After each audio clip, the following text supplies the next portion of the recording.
बाल हनुमान की कहानी। एक रंगीन साहसिक यात्रा। बहुत समय पहले की बात है, जब जंगल हरे भरे और बादल रुई जैसे आसमान में तैरते थे। नन्हा हनुमान एक छोटे से गांव किष्किंधा के पास घने जंगलों के बीच अपने माता अंजनी और पिता केसरी के साथ रहता था।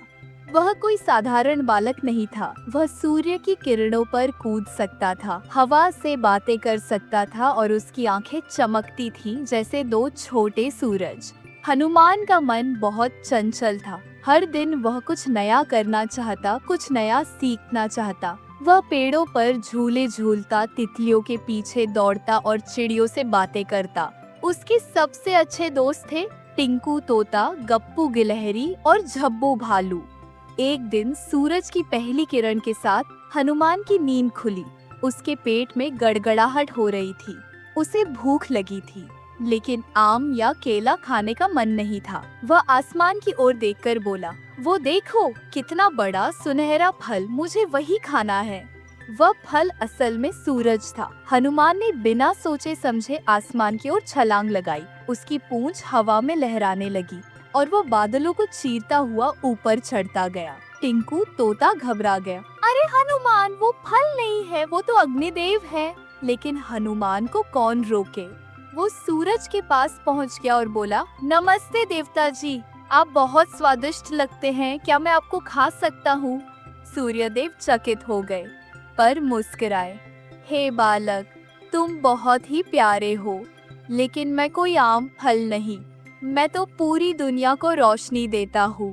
हनुमान थोड़े निराश हुए, पर तभी ब्रह्मा जी, इंद्रदेव और वायुदेव वहाँ आ पहुँचे।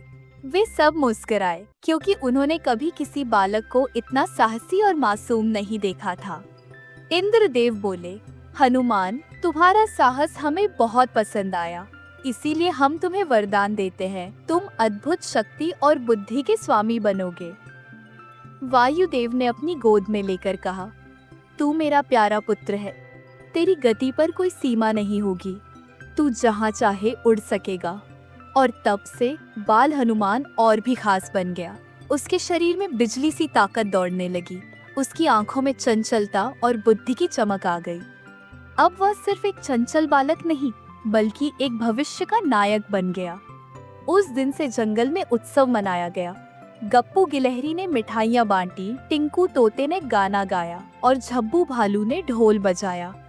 हनुमान ने सीखा कि ताकत के साथ बुद्धि और विनम्रता भी जरूरी है।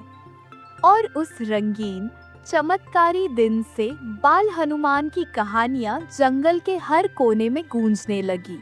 बच्चे बूढ़े सब उन्हें सुनते और उनके जैसे साहसी और अच्छे बनने की प्रेरणा लेते।